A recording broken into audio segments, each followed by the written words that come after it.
What's up, love lifers? Welcome to another episode of The Purple Couch. By the way, have you been keeping count? If you haven't, well, we are on episode 5. Yep, episode 5. If this is your first time joining us, kulega, sit back, be intrigued, and engage with us, because October is all about breast cancer awareness, LGBTQI plus community, and mental health awareness month. We know you have a lot to say about these topics, so bega, hit us up on @LoveLifeNGO on all our socials, or even comment below. Sinawe, #The Purple Couch. On that note, we have inspiring guests with us, a victorious breast cancer survivor, Mawisa The Survivor, and a social entrepreneur who is a queer warrior and Centum Woman of the Future 2020 winner, Dulcy Rakumakoe.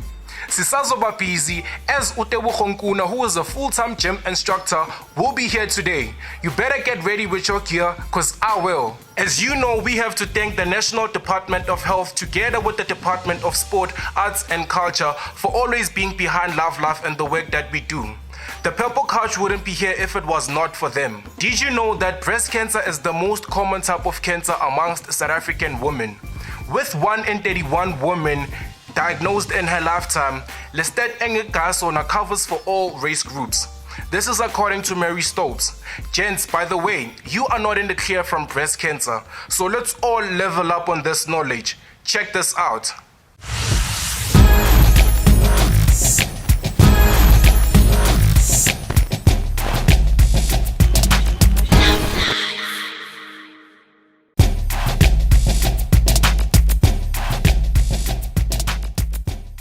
Did you know that the left breast is 5 to 10% more likely to develop cancer than the right breast? Most women now survive breast cancer due to advanced methods of treatment. Exercise can reduce breast cancer risks among women of all body types, and 12% of women are likely to develop breast cancer. Breast cancer can represent a net shape or small knots that are difficult to feel with fingers. Gents, did you know that you could get breast cancer too?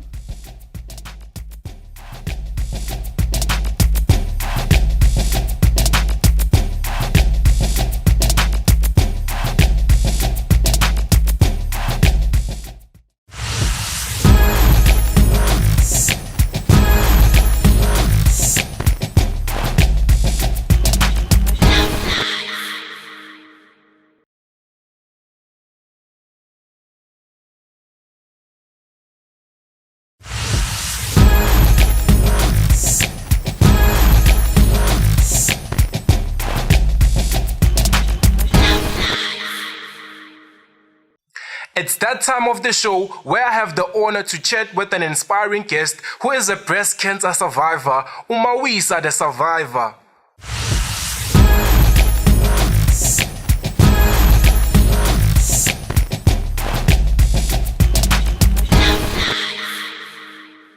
Welcome, Mawisa, to the Purple Couch. How are you doing? I'm doing good. How are you? I'm very, very well, thanks. And I mean, thank you for agreeing to chat with us, hey? It's fine. Yeah. Now, first things first, Mawisa, I love your Twitter handle, hey? Now, can you tell me, what was the first thing that you did when you were cancer-free? Okay. I came back and danced. Really? Yes, I came back home. I played some music and then I started dancing. It's good. I'm pleased you had some sort of fun, eh? Now, let's take it back to when you first found that lump in your breast. How did you find it and what was going on through your mind at the time? Okay. It was painful, ne? It happened overnight, out of the blue. I started to feel the pain. Immediately I came back from work and then I thought maybe it's a bra of some sort that is hurting. But then as time goes, I could feel that this is not really a bra. There's something that has developed on my breast. Yeah, so then I took a step to go get checked. And then, I just wanted to highlight the fact that our organization Love Life has a psychosocial support for other women and for other people in the country as a whole in cases of such incidences of not knowing what to do when those things arise in your scenario. And our psychosocial support service is just 083-323-1023, and you just can get a hold of a professional counselor who can be able to assist you professionally. Now, my next question is, the doctor in October 2019, she said to you that there's no trace of cancer in your body. Now, what I want to know is, what was needed for you to be done in order for you to get to that place where the doctors couldn't be able to trace the cancer anymore? Okay, it was for me to adhere to treatment. So treatment adherence, it was very much crucial.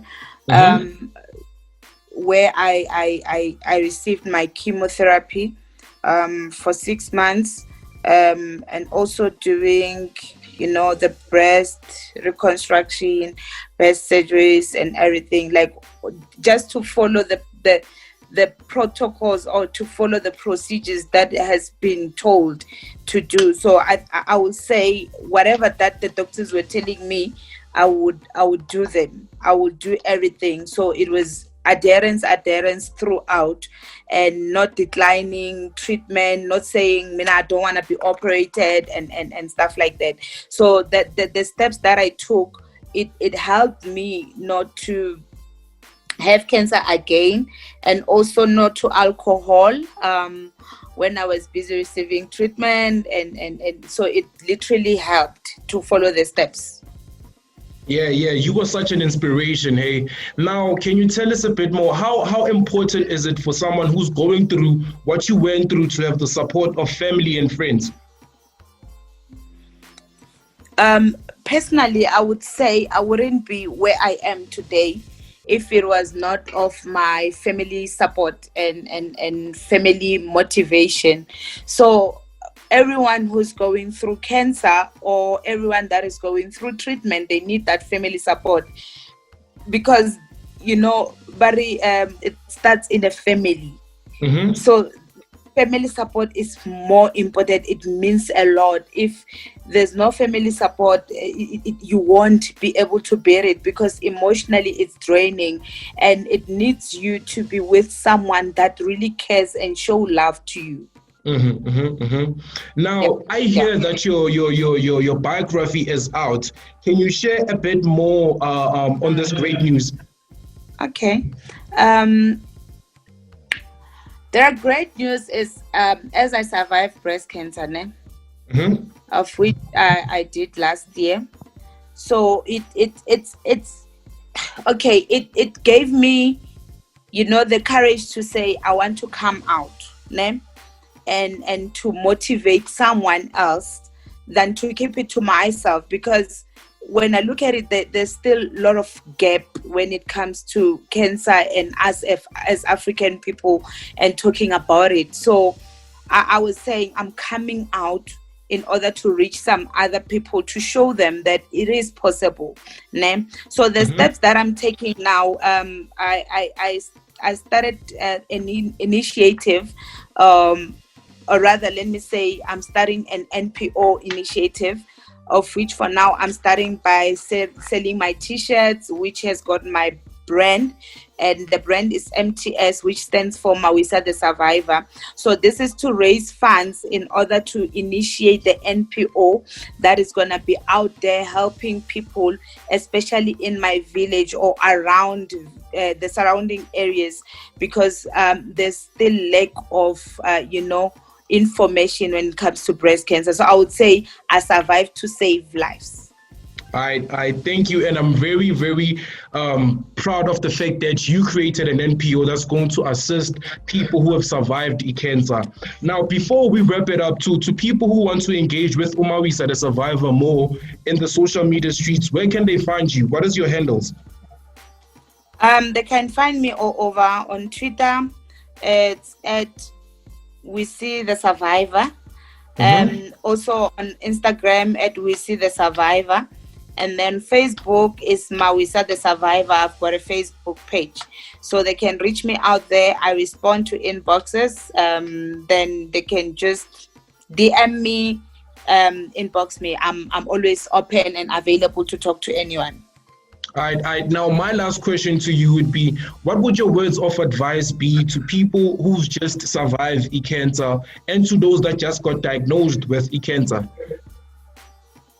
Okay, those who just survived, I would say to them, they must love themselves more. They must put themselves first than anyone, So they survived in order for them to be happy, to appreciate life and to appreciate everything around them. So this is where I am. Everything that makes me happy, I do it. And as long as I'm not hurting another person next to me. So I would say keep that spark, be happy, always appreciate life.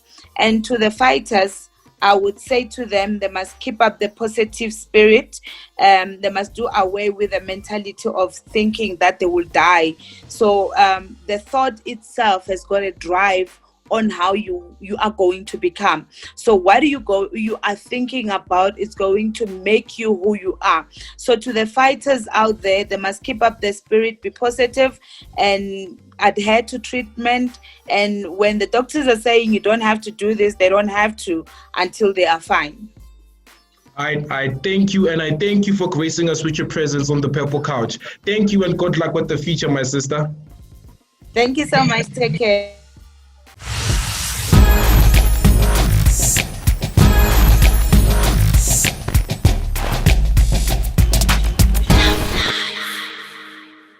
How inspiring is Mawisa, guys? Comment below and let us know what you've learned from her story.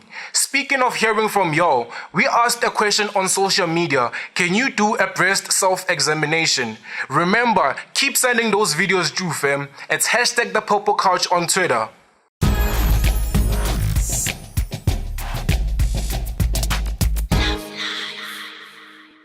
Have I ever done a breast cancer self-examination? And the answer is definitely yeah. I did this out of curiosity and also to stay on the safe side. I advise you to also do it. Just lie down. Take a pillow, put it under your right shoulder, your right hand behind your head. You're gonna take your left hand, you move it on your breast in circular movement, covering the whole breast, and then checking for any lumps. You're gonna squeeze your nipple a little bit to check if there any kind of a discharge. What I do is I lie flat on my bed and I raise one of my arms. I use the other to check around my boob and check for lumps, and I do that on the left side as well. So that is what I do. On a monthly basis, I have an app on my phone that actually reminds me to do that. So that's what I do to check for lumps on my breast. We were informed at school that we should constantly check our breasts for any changes, such as lumps in your breast or underarm that don't go away. These can vary gently from being painful, hard, soft, painless, and easily movable. According to breastcancer.org, lumps are most likely to be cancerous if they do not cause pain, are hard, unevenly shaped, and immobile. Other symptoms are thickening or swelling of parts in breast, irritation of breast skin, nipple discharge, other than milk, including blood. If you experience any kind of lumps, go and seek for professional help and pashash.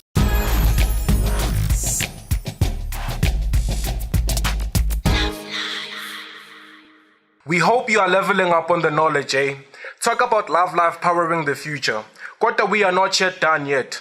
Remember, we have been asking you questions around the support that the LGBTQI plus community should be getting from society. Njengenjwayelo, here's what you guys had to say. Y'all are very opinionated, eh? Talk about a woke youth of Mzansi. Tsavayi.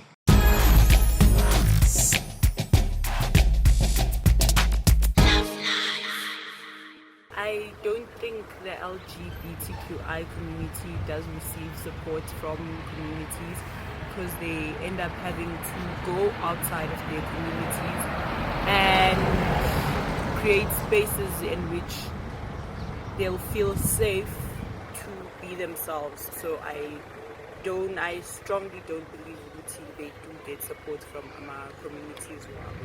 My answer to the question is the LGBTQI plus community. Supported in society is a firm no. For you to get support from people, they need to fully accept you, not to question you, like not even doubt where you're coming from. And I don't think society has accepted anything that is outside of what they have coded as normal. Even within the community itself, the LGBTQI plus struggle with acceptance with each other. So it's a no. There's no support. I personally don't feel like the LGBTQI community receives enough support from the society due to how they still hide their sexuality and only express how they feel when they're brave enough to face the criticism, the judgment from the society as a whole. So until the community feels free to speak their truth, that's when I'll say that the society as a whole is supportive, receptive of the LGBTQI plus community's sexuality and their preferences.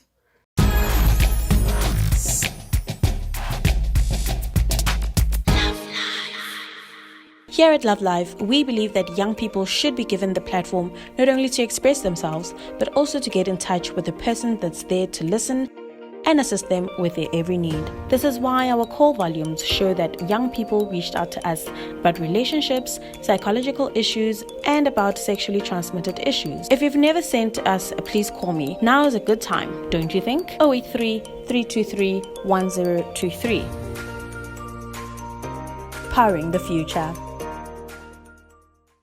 There are a lot of factors that could contribute to one not being mentally fit. So you took the lead on this one in these streets. Sinibuzile Uguti, why do you think is exercising good for your mental health? And this is what you had to say.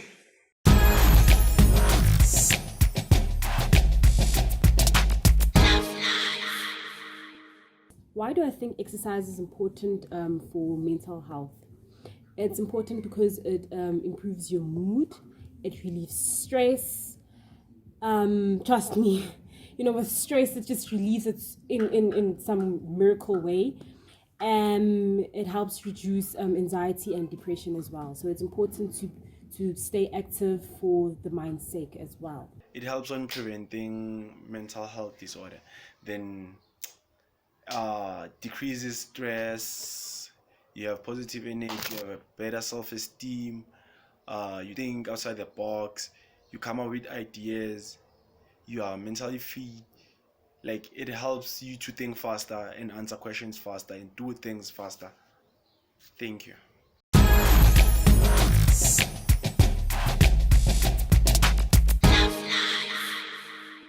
Yabona manje, it's about to go down. I'm in my sportswear and I hope you are too. If not, quickly get ready as I welcome the incredibly fit Tebza. Now Tebza's so fit, they even call him the Hulk Bafetu. Tebogo, welcome to the Purple Couch. Thank you for having me, Sandile.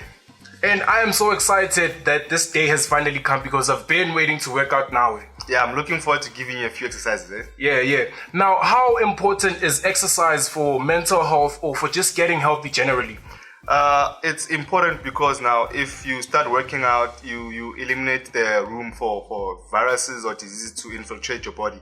So working out makes it easier for your body to fight back. So it also helps you with mental organization, like in terms of you distressing and focusing more on your faults and problems. You can rather go to the gym and just keep yourself refreshed. Yeah, now they say you have to pay attention to 80% of the food that you eat. Now, what can you say is the perfect diet for a person who has a tight budget or no budget at all? There's never a perfect diet, but then for you to accommodate people that cannot actually afford appropriate, or I should say expensive food that will keep you healthy, whatever that you have at home, just try eliminate your salt intake. Not eliminate actually, but just reduce the amount of salt that you take in. Sugar, control your sugar. So these are the main things that actually create cholesterol and BP and so forth. But I highly recommend for people to go to the clinic. It's free. Get a dietitian there, and then they'll see you, and then they'll tell you what you need to take in and what you not need to take in, considering whatever that you might be going through in terms of chronic disease and so forth. Yeah, I hope nizwile lapho emakhaya. At the clinic is where you can get the best diet from. Now, what can you say to a person who wants to kickstart their fitness journey? The first advice I'd give them is just commit yourself. Have a target, set a goal, and then aim for it. And then along the way, you'll get obstacles. But then if you already have that target, whatever will be coming your way, you'll just take it as a challenge and take it on. Yeah, now with all that being said, I want to get into the workouts. Now, you're about to show us like 3 of your highly recommended workouts. Shall we get into it? I'm ready if you're ready. Yeah, let's go.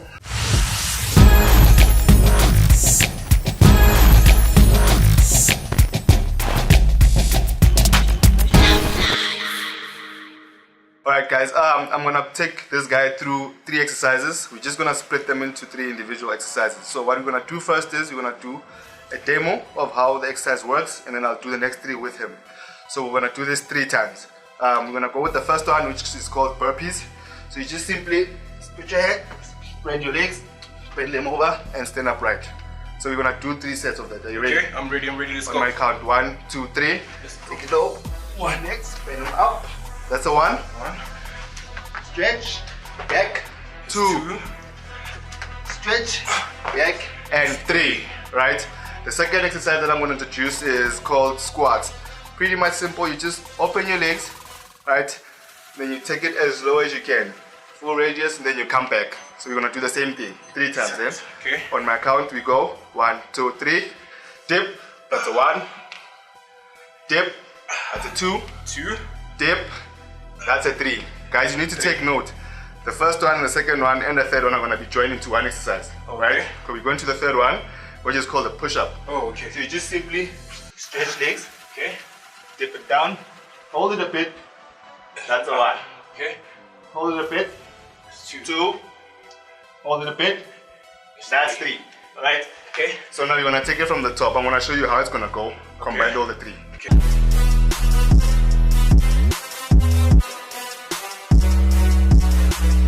Now, before we get into those, like, what do these like help with in the body, and how important are they? Okay, with your burpees, it's more of a full workout, because once you bend over and stretch your legs, arms, you're actually utilizing your whole body. Right? Push-ups are mainly for your upper body, and squats your lower body. Let's go. Are you ready? I'm ready. Okay, cool. We're gonna do those 3 exercises all combined simultaneously. Okay. On my count, we're starting with the burpee. 1, 2.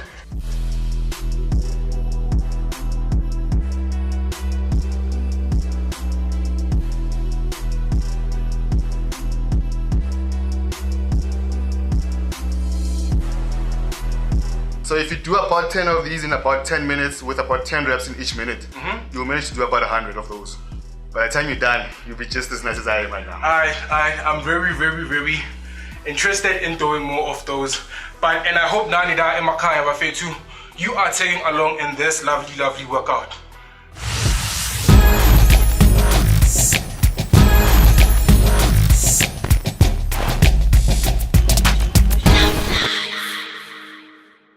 We are not done yet. Coming up is an exclusive interview all about getting to know the LGBTQI plus community a bit better. I just hope you are as interested as I am to learn more about this community. Ngoba kuningi ekwamele sikwazi about this community and society as a whole. Here's the lowdown.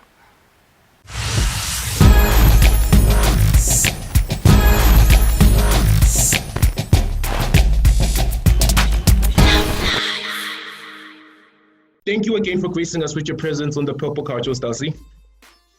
Thank you, sir. Thank you, sir, for having me.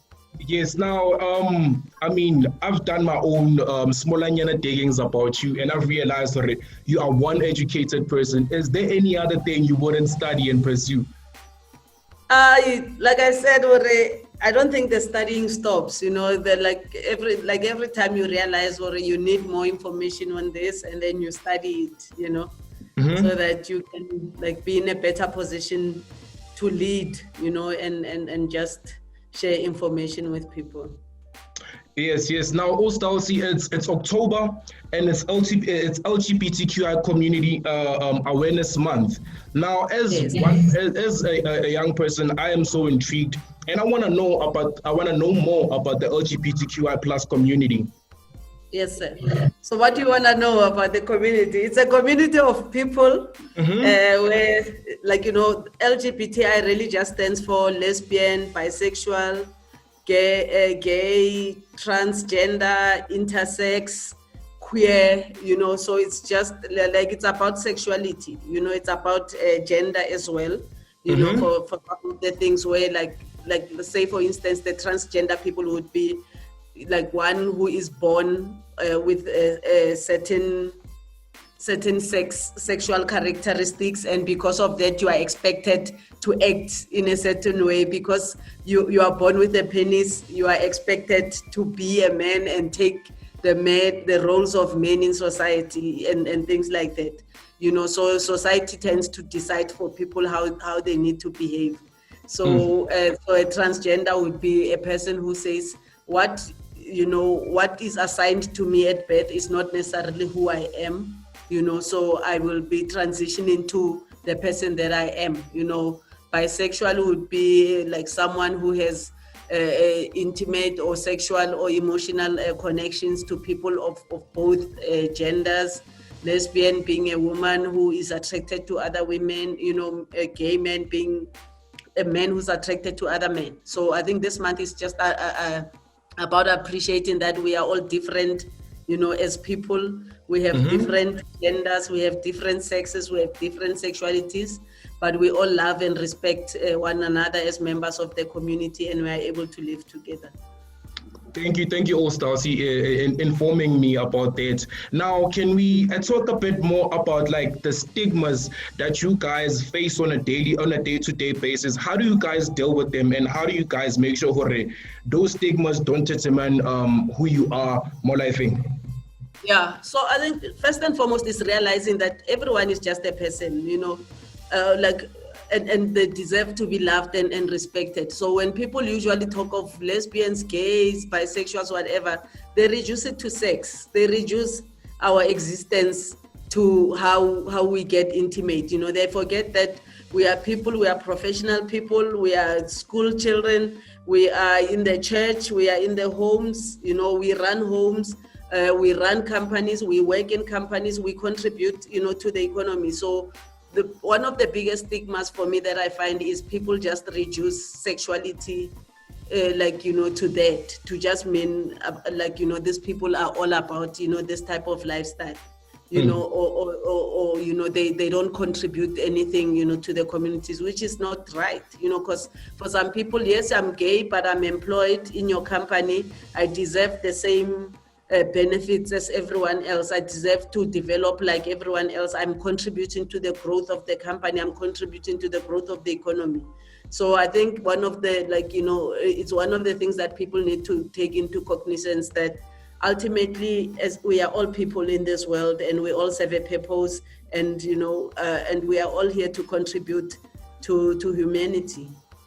Yeah, very true and indeed. And can we touch into the mental health of being part of the community, the LGBTQI community? How important to make sure your mental health is always intact and is always in check? Okay, I think let's first look at the things that will usually affect the mental health of a lot of the LGBT people. Number one is what you're talking about. You're talking about stigmas. All those stigmas will affect the mental well-being of people. If your family disowns you because you are gay or you are lesbian, it obviously can lead to depression, anxiety, it can lead to suicide, it can lead to substance abuse. There's a lot of violence that happens in communities as well against members of the LGBTI community. So people are not safe. People they don't feel safe in communities, and therefore there's a lot of depression again and suicides and anxieties. Children can be bullied at schools because they are gay or because they are lesbian or they are transgender. All those things affect the mental health and well-being, of members of the community. And now the issue becomes the access to the mental health services. Usually it's like your townships and rural areas where our people would be. There are no services like that. There's no services of psychologists, there's no services of counseling therapists, that can help deal with some of these mental health issues. And sometimes even if those services are there, you find that one is met with a therapist who's homophobic, who doesn't understand transgender issues, for instance, who doesn't understand how to best, help the child, because maybe they were not taught in varsity, or they have not been exposed, So all those things really affect the community and make it difficult for people to access services. Now, touching on the counseling services that you were mentioning earlier, I realized and I recognized the fact that you started an NPO that caters for the LGBTI community in terms of mental health awareness. Now, how is that going? How's that been? No, it's been awesome. It's been a big learning experience. We conceptualized the organization around December last year. We officially launched it this year in March. But quickly after launching it, COVID happened. The pandemic. There's lockdown. People are not able to maybe travel around. People have to quarantine or isolate in homes. And some of these homes are the unsafe spaces. There are spaces where they are discriminated against, where they're not getting love, and support. A lot of people lost their jobs, because of the pandemic, and obviously then they did not have income to access mental health services. So when we started, we thought we would be having one-on-one sessions for people with therapists, but we ended up having a lot of online sessions, telephonic consultations. Even the group sessions, we're doing Zoom sessions where people can come in and we discuss different mental health topics. And because of that, we've been able in the short space of time to reach more than 1,000 people, providing them with mental health services, because the need is there. As much as we are in NPO, we are still not funded yet. And we are still out there looking for funding to help us pay for the therapist, to help us pay for people to travel and access these services. And we keep praying and are hopeful that one day that funding will come. But while the funding is not there, at least we have psychologists who are willing to just donate their time to help us help the people in the community. Shout out to you, and I applaud you, Dulcy, for the effort that you are putting in the community that we are living in. Now, how would you say young people should educate themselves about the LGBTQI community? Not young people as a whole, but society in general. I think for me, I've always said, if you as a person decide to not be part of the problem, you are making a big difference. If when I as a guy, you just say, what, I'm not going to be hateful to members of this community. I'm just going to be willing to listen and understand, and build friendships and not cause violence, not cause harm. And that way you are able to call out your brother or a friend, who has something negative to say when a gay guy walks by or a lesbian walks by. That person that call out, and they can see that it's okay to be a decent person. It's okay to not cause harm, to other people. And conversations like this are very important when people are interacting and listening, to this conversation, to realize, wait a minute, why do I hate gay people? Why do I hate lesbian people in the first place? What have they done to me? In that way, you'll realize that there is really no point to hating people just because they are different to you. Because as a community, we are different for many different reasons. We just need to learn to love and respect each other and live together properly as a community. I'm glad I've had this talk to you now. This was so enlightening in my eyes. Dulcy, I could talk to you the whole day, hey? I also loved the conversation. Thank you so much. Yeah, I thank you for your time, and I hope I'll chat to you again very, very soon. Any topic, just call me and we'll talk about it. Thank you again, sister.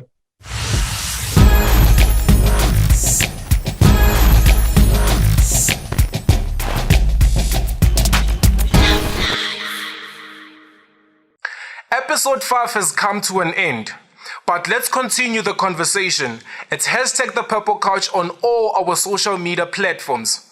Before I go, did you know that South Africa is one of the first countries in Africa that legalized same-sex marriages?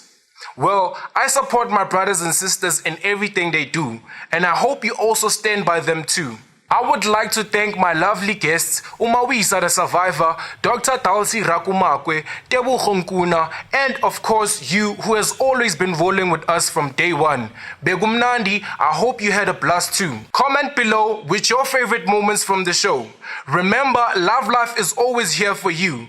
Our call center operating hours are weekdays from 9 a.m. till 4 p.m. So what are you waiting for? Send a please call me to 083 323 1023 or slide into our DMs.